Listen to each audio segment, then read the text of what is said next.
I mean, David Axelrod, of course, Jake makes the point about conversations people have had with family members, that we've all had with family members. And that's what this may boil down to, conversations with Biden family members. And from all the reporting, it seems that his world has shrunk, Anderson, to his family and a couple of close advisors. And someone has to recognize the reality of the situation. There was a memo circulating today among the congressional leadership done by a PAC for the Senate and House, PACs for the Senate and House.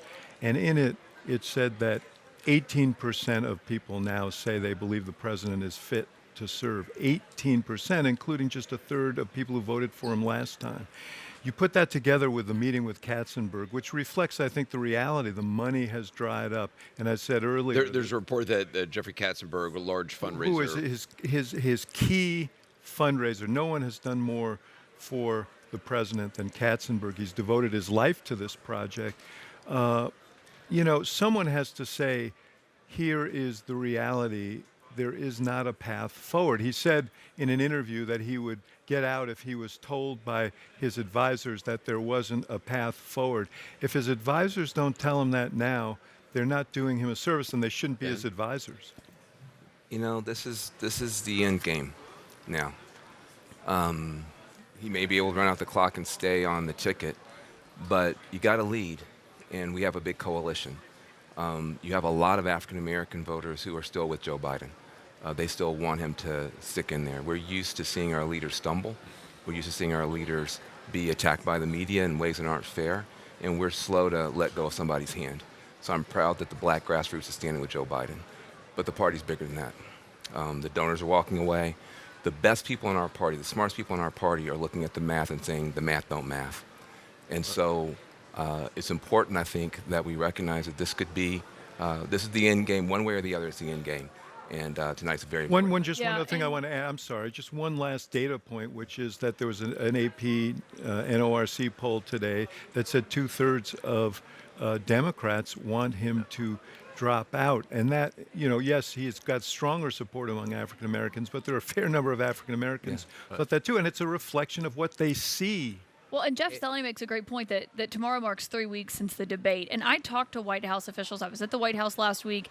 They really thought they were going to hit the ground running coming out of this. He was going to do a lot of public events. He was going to do a bunch of interviews. Well, now he's going to self-isolate for a few days. And every interview and public appearance he's done has not done enough to materially change what you were hearing from Democrats behind closed doors, who do believe that it is up to the Pelosi's and Schumer's and that small group of advisors around him, the Mike Donnellans, the Steve Richettis, to kind of have that conversation. And even they behind the scenes seem to be getting closer to that point. And so add to that what we heard from J.D. Vance tonight, which is not on Daniel Deal's list because it's true. Right? It is true. We have a big tent in our party. We love this country. We are united to win. The Democrats see this here. This party has rallied around Donald Trump. For all the controversy about Trump in the past, this party is rallied around Donald Trump. So Democrats are looking not just at the polling, but to David's point and to Jake raised this point. If you make a policy mistake or you did something out there, you can change that. You can apologize. You can change your policy. You can have an event.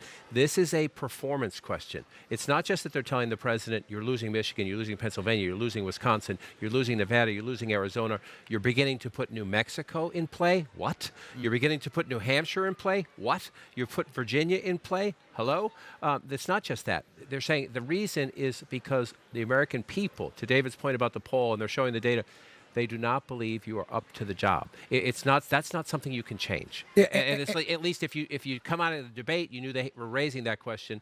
To Caitlin's point and Abby's point about the interviews and the performances, if you thought you could change it, you have not succeeded because the numbers are getting worse. I continue to think that this is more than just a political problem. I mean, if Democrats are saying that he's not fit to serve in January, and we're seeing the rapid deterioration of the president before our very eyes right now, I still think we need to have a conversation about who's running the country today and is he fit to serve for the next few months. I'm just not satisfied that this is only a political campaign problem. To me, the country still has to operate, and he's still supposedly the president. I would just say quickly, the split screen of Joe Biden walking off that airplane and the imagery from this evening should have Democrats very concerned. Look, it's pretty remarkable because we saw, obviously, J.D. Vance had his big moment in the sun at the RNC last night, but the reality was all anyone was talking about was the president of the United States last night, ahead of that anyway. And our Jeff Zeleny had a report that kind of rippled across the landscape, where he said that one advisor says that President Biden seems more receptive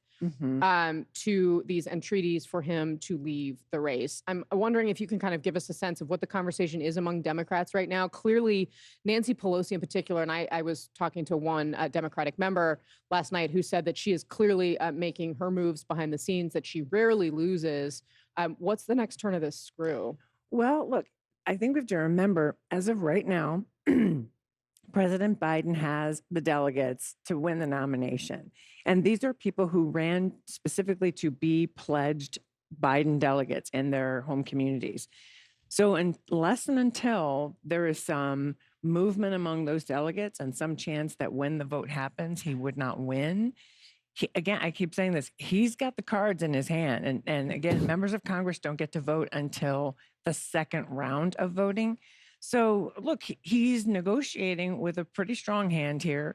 I do think the polls matter. I think the other piece, though, that I will tell you that's rippling through the Democrats, number one, I will tell you that most of his people are saying he's not going anywhere. He may have COVID.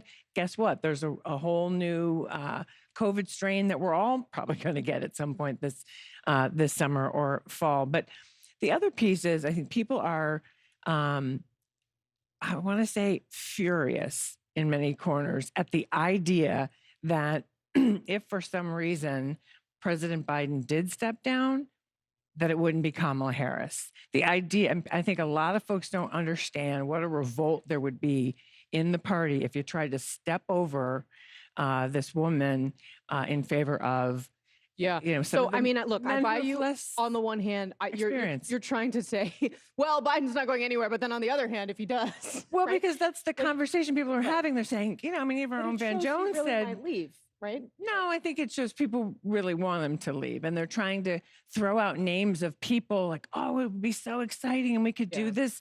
And the thing that I keep going back to is, okay, great. So let's have a food fight in August and then turn around at the end of August or early September and say, hey, you can trust us to run the country. I don't think people realize. And if it's not Kamala, we're fighting for ballot access in every state. We're fighting, that person has to basically start from the beginning in terms of staff and money in September.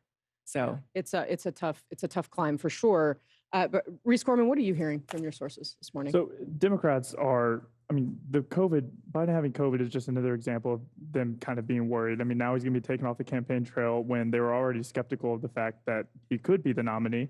I was talking to some Democrats earlier this week who were, even before this kind of all played out, they were really scared. And then, I mean, these conversations with Nancy Pelosi, Chuck Schumer, Hakeem Jeffries, they don't just leak on accident. They talked to them last week about this, and clearly Biden did not heed their concerns. And so now they're trying to come out in public and force this in a public arena, and because he's not listening to them. And so they are really scared about the prospect of Biden being their nominee from what I'm hearing, and there are grave concerns, especially from more vulnerable Democrats.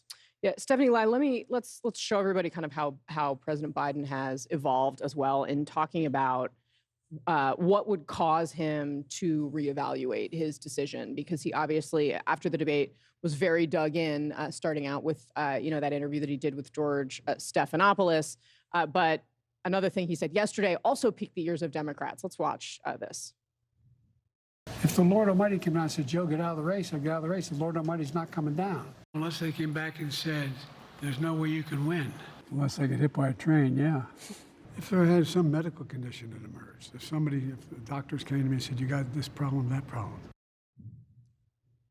Some medical condition that emerged. So some people are reading, I think, overreading this as well. COVID could now be the excuse that he uses to do this. But at the same time, it's a change.